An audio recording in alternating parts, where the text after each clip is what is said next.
நாம் தௌபா செய்கிறோம், பாவ மன்னிப்பை தேடுகிறோம். இந்த பாவ மன்னிப்பு அல்லாஹ்விடத்தில் அங்கீகரிக்கப்பட்டதா, அல்லாஹ்விடத்தில் ஏற்றுக்கொள்ளப்படுகிறதா? அதனுடைய அடையாளங்கள் என்ன? அலமாத்து கபூலி தௌபா, பாவ மன்னிப்பு ஏற்றுக்கொள்ளப்படுவதற்குரிய அடையாளங்கள். முதல் அடையாளம், ஒரு அடியான் பாவ மன்னிப்பை மேற்கொண்டால், தௌபாவை மேற்கொண்டால், எந்த நிலையில் அவன் இருந்தானோ அந்த நிலையை விட்டு அவனுடைய நிலை வேறு நிலையாக மாறி இருக்க வேண்டும். என்ன அர்த்தம்?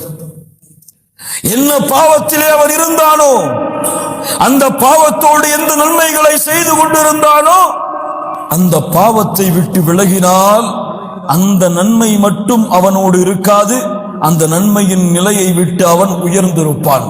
புரிகிறதா? ஒரு பாவத்தை செய்து நன்மையும் செய்து கொண்டிருக்கிறான், அந்த பாவத்திற்காக அல்லாஹ்விடத்திலே தௌபா செய்கிறான். ஆனால் இவன் தௌபாவை மேற்கொண்டதற்கு பிறகு அதே நன்மையில் தான் இருக்கிறான் என்றால் சந்தேகம். ஆனால் இவனுடைய நன்மை அதிகமானால், அல்லாஹ்விற்கு கட்டுப்படுவதில் ஒரு உறுதியை மேற்கொண்டால், அதைவிட தௌபாவிற்கு பிறகு அவனுடைய உறுதி அதிகரித்தால், நன்மைகளை செய்வதிலே அவனுடைய ஒரு உறுதி இருந்தால், தௌபாவிற்கு பிறகு மேலும் மேலும் மேலும் அந்த உறுதியை, நன்மையை விரைவதிலே கொண்டிருந்தால் அவனுடைய தௌபா அங்கீகரிக்கப்படும், அவனுடைய தௌபா ஏற்றுக்கொள்ளப்படும். கட்டுப்படுவதிலிருந்து வேறு கட்டுப்படுவதற்கு உயர்வு, ஒரு ஈமானில் இருந்து அடுத்த ஈமானை நோக்கிய பயணம். தௌபா ஏற்றுக்கொள்ளப்படுவதற்குரிய முதல் அடையாளம்.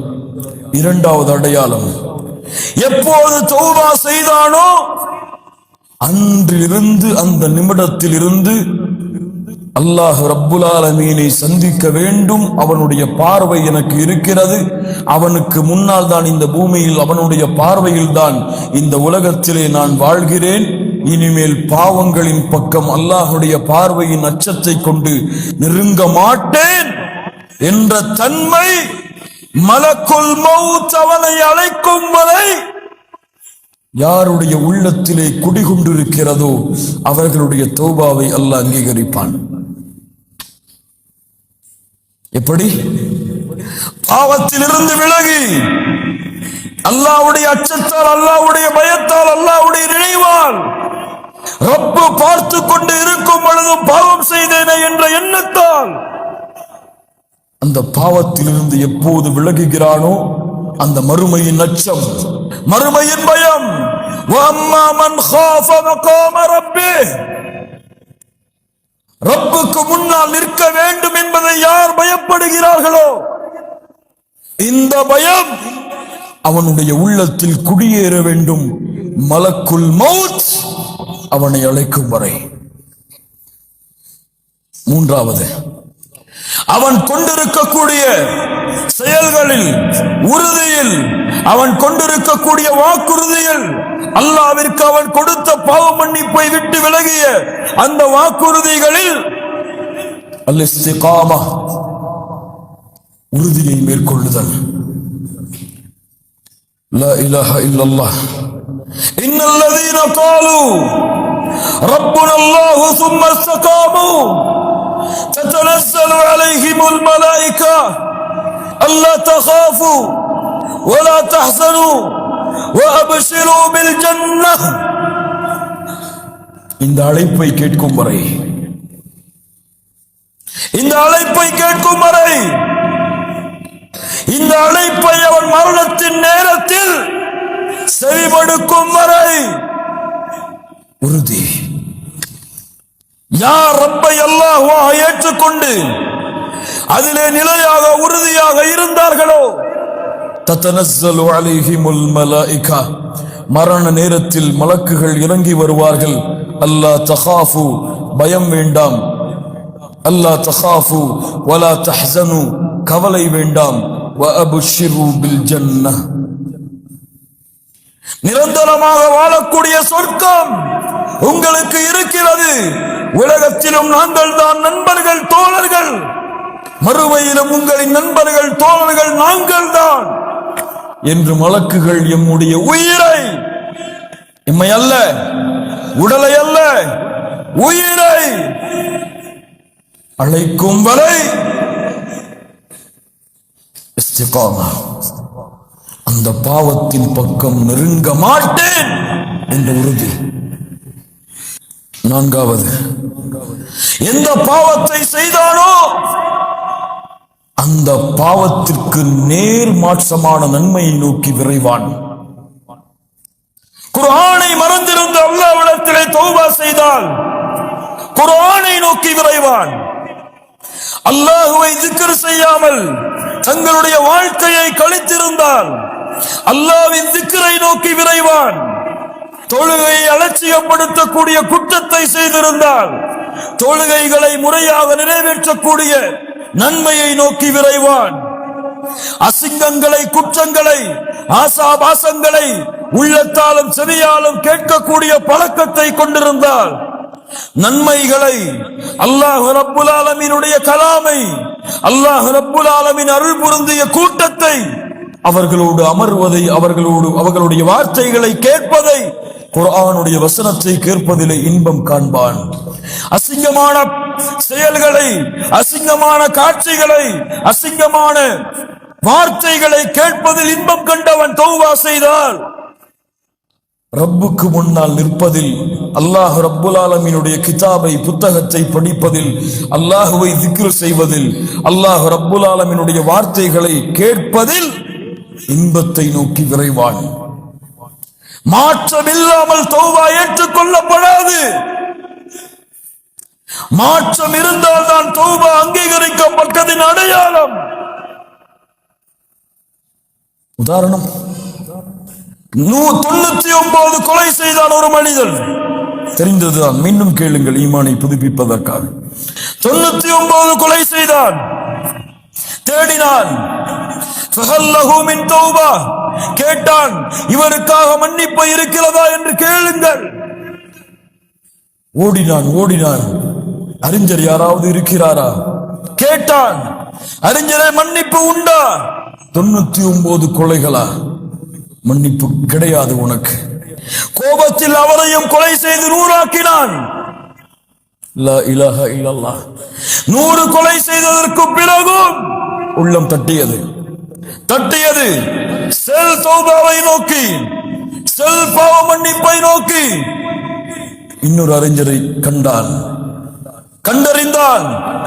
எனக்கு தௌபா இருக்கிறதா? ஆம், இருக்கிறது தோழரே. ஆனால் நீ இருக்கும் இடத்தை விட்டு நல்லவர்கள் வாழக்கூடிய, அல்லாஹ்வை வணங்கக்கூடிய கூட்டம் இருக்கிறது ஒரு ஊரில். அந்த ஊரை நோக்கி நீ பயணத்தை மேற்கொள். முன்னால் வாழ்ந்த நிகழ்வாக இருந்தாலும் முஹம்மது ரசூலுல்லாஹ் ஸல்லல்லாஹு அலைஹி வஸல்லம் தங்களுடைய நாவுகளால் கூறிவிட்டால் 1000 படிப்பினைகளை எடுத்துக்கொண்டே இருக்கலாம் அந்த வரலாறுகளில். செல், நீ அந்த ஊருக்கு. கிளம்புகிறான். திருந்த வேண்டும், அல்லாஹ்வை நோக்கி நெருங்க வேண்டும், என் பாவங்கள் மன்னிக்கப்பட வேண்டும் என்பதற்காக பயணத்தை மேற்கொள்கிறான். செல்லக்கூடிய வழியில் அல்லாஹ் ரப்புல் ஆலமீன் அவருடைய உயிரை கைப்பற்றுவதற்குரிய மலக்குகளை அல்லாஹ் இறக்குகிறான். நல்லவர்களின் மலக்குகளும் வருகிறார்கள், தீயவர்களின் மலக்குகளும் வருகிறார்கள். நல்ல மலக்குகள் சொல்லுகிறார்கள், இந்த உயிரை நல்ல மலக்குகளாகிய நாங்கள் தான் கைப்பற்ற வேண்டும். தீய உயிரை கைப்பற்றக்கூடிய மலக்குகள் சொல்லுகிறார்கள், நாங்கள் தான் கைப்பற்ற வேண்டும். அல்லாஹ் ரப்புல் ஆலமீன் தீர்ப்புக்காக இன்னொரு மலக்கையும் அல்லாஹ் ரப்புல் ஆலமீன் இறக்குகிறான். தீர்ப்பளிக்கிறார். என்ன தீர்ப்பு? அவர் கடந்து வந்த தூரம் அவர் அடைய இருந்த நல்லவர்களின் ஊருக்கு நெருக்கமாக இருந்தால், நல்ல மலக்குகள், நல்ல உயிரை கைப்பற்றக்கூடிய மலக்குகள் கைப்பற்றி செல்லுங்கள். பாவம் செய்யக்கூடியவர்களுடைய ஊருக்கு நெருக்கமாக இருந்தால் பாவைகளின் உயிரை கைப்பற்றக்கூடிய மலக்குகள் கைப்பற்றி செல்லுங்கள். அளந்து பார்த்தால் நல்லவர்களின் ஊருக்கு தான் அவருடைய உயிர் நெருக்கமாக இருந்தது. கைப்பற்றி நல்ல மலக்குகள் சென்றார்கள். கொஞ்சம் நில்லுங்கள், ஆனால் நடந்தது வேறு. நடந்தது வேறு. என்ன நடந்தது? உண்மையில் அவர் கடந்து சென்ற தூரம் பாவிகளின் ஊருக்கு தான் அருகாமையில் இருந்தது. நல்லவர்களின் ஊருக்கு அருகாமையில் மாற்றியவன் யார்? மாற்றியவன் யார்? மாற்றியவன் யார்? 100 கொலை செய்தாலே ஏன் மாற்றினான்? 100 கொலை செய்தாலும் தன்னிடத்திலே நெருங்க வேண்டும் என்று எண்ணம் கொண்டு விட்டால் அல்லாஹ் அவனுடைய அருளால் அவனை அணைக்காமல் நெருக்காமல் இருக்க மாட்டான். பூமிக்கு அல்லாஹ் கட்டளையிட்டான், பூமியே உன் அளவை குறைத்துக்கொள், பூமியே உன் அளவை நீட்டிக்கொள். சுப்ஹானல்லாஹ். அல்லாஹ்வின் அருளை புரியுங்கள் கண்ணியத்துக்குரியவர்களே. அல்லாஹ்வுடைய அருளோடு அல்லாஹ்வுடைய அன்போடு தொழுகையில் நின்று அல்லாஹு அக்பர் என்று தக்பீர் கட்டுங்கள். உங்கள் கண்கள் கண்ணீரை வடிக்கும். ரஜுலுன் ஸக்கரல்லாஹ ஹாலியா ஃபஃபாதத் ஐனாஹு. தனிமையிலே உட்கார்ந்து அல்லாஹ்வை நினைத்தால் கண்கள் கண்ணீரை வடிக்கும். ஏன்? அவன் சொல்லுகின்ற வார்த்தையில் அல்ல அந்த கண்ணீருடைய அர்த்தம், அவன் அந்த வார்த்தையின் மீது வைத்திருக்கக்கூடிய அன்பு, பாசம், நேசம். சுப்ஹானல்லாஹ் என்று கூறும் பொழுது அந்த ரப்பை மகத்துவப்படுத்தி அந்த ரப்புடைய உண்மையான விளக்கத்தை உள்ளத்திலே அறிவான். எமக்கு அல்லாஹ் அக்பர் என்று தக்பீர் கட்டுவோம், எந்த உணர்வும் இருக்காது. சமி அல்லாஹு லிமன் ஹமீதா என்று கூறுவோம், எந்த உணர்வும் இருக்காது. ஏன்? அதனுடைய அர்த்தம் கூட நமக்கு தெரியாது. சொல்லுங்கள் பார்ப்போம். சமி அல்லாஹு லிமன் ஹமீதா, இந்த வார்த்தை கூடிய அர்த்தம் எனக்கு தெரியும். கையை உயர்த்துங்கள். சோதனைக்காகத்தான் நான் கூறுகிறேன் கண்ணியத்துக்குரியவர்களை, யாரையும் குறைபடுத்துவதற்காக அல்ல, எம்மை நாமே முன்னேற்ற வேண்டும் என்ற காரணத்திற்காக கூறுகிறேன். சமி அல்லாஹு லிமன் ஹமீதா அர்த்தம் எத்தனை பேருக்கு தெரியும்? கையை உயர்த்து. எத்துணை ஆண்டுகள் தொழுகிறோம், எத்துணை தராவீஹுடைய தொழுகையை அடைந்தோம். ஆனால் கடமைக்காகத்தான் இன்னும் நம்முடைய தொழுகைகள் இருந்து கொண்டிருக்கிறது. இல்ல மஷா அல்லாஹ், அல்லாஹ்வுடைய அன்பால் அல்ல, இல்ல மஷா அல்லாஹ் அல்லாஹ்வுடைய அச்சத்தால் அல்ல. அல்லாஹ்வுடைய அன்பால் அச்சத்தால் தொழுகையில் நின்றிருந்தால் நம்முடைய முழு வாழ்க்கையும் அல்லாஹ்வுடைய அன்பால் அல்லாஹ்வுடைய அச்சத்தால் அமைந்திருக்கும். சுப்ஹானல்லாஹி ரப்பில் ஆலமீன். கண்ணியத்துக்குரியவர்களே, 6வது மிக முக்கியமாக நாம் செய்கின்ற தௌபாவெல்லாம், பாவ மன்னிப்பெல்லாம் வெளிப்படையான குற்றங்களுக்குத்தான் எம்மிலே பலர் பாவ மன்னிப்பை மேற்கொள்கிறார்கள். ஆனால் மறைவான பாவங்களுக்கு எம்மிலே குறைவானவர்கள் தான் அல்லாஹ் அருள் செய்தவர்களை தவிர பாவ மன்னிப்பை மேற்கொள்கிறார்கள். எத்துணை பேர் சோதித்து பாருங்கள், ஒரு நிமிடமாவது நம்முடைய உள்ளத்திலே பெருமை வந்திருக்காதா? அந்த பெருமைக்காக எம்மிடத்திலே யாராவது அல்லாஹ்விடத்திலே, யா அல்லாஹ் பெருமையை மேற்கொண்டேன் மன்னித்துக் கொள் என்று கேட்டிருக்கிறோமா? ஒரு நிமிடமாவது, வாழ்க்கையில் ஒரு முறையாவது எம்முடைய சகோதரர்கள் யாரையாவது தாழ்வாக பார்த்திருப்போம் எம்மை விட. எவ்வளவு கொடிய குற்றம், ஆனால் அதற்காக தௌபா செய்யவில்லை. இன்னும் உள்ளத்தால் செய்யக்கூடிய பாவங்கள் இன்னும் பல. அல்லாஹ்விடத்திலே முறையிடாமல், அல்லாஹ்விடத்திலே அந்த பாவங்களை விட்டு அல்லாஹ்வை நோக்கி திரும்பாமல் உள்ளத்தோடு புதைந்து கிடக்கிறது, எம்மை நரகத்திலே தள்ளுவதற்காக. அல்லா மஷா அல்லாஹ், அல்லாஹ் அருள் செய்தவர்களை தவிர அல்லாஹ் பாதுகாப்பானாக. சுப்ஹானல்லாஹ். தௌபா வெளிப்படையான மறைமுகமான எல்லா பாவங்களுக்கும். ஏன்? வெளிப்படையான பாவங்களை நாம் அறியலாம் அல்லது பிறர் அறிவித்துக் கொடுக்கலாம், ஆனால் உள்ளத்திலே நாம் நினைக்கக்கூடிய அந்த பாவத்தை